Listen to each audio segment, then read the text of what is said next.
gelince güller açar gül pembe, bülbüller seni söyler, biz dinlerdik gül pembe. Sen gelince bahar gelir gül pembe, dereler seni çağlar, sevinirdik gül pembe.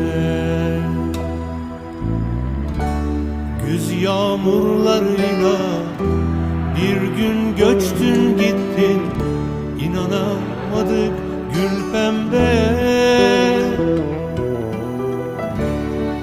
Bizim iller sessiz, bizim iller sensiz, olamadı gül pembe.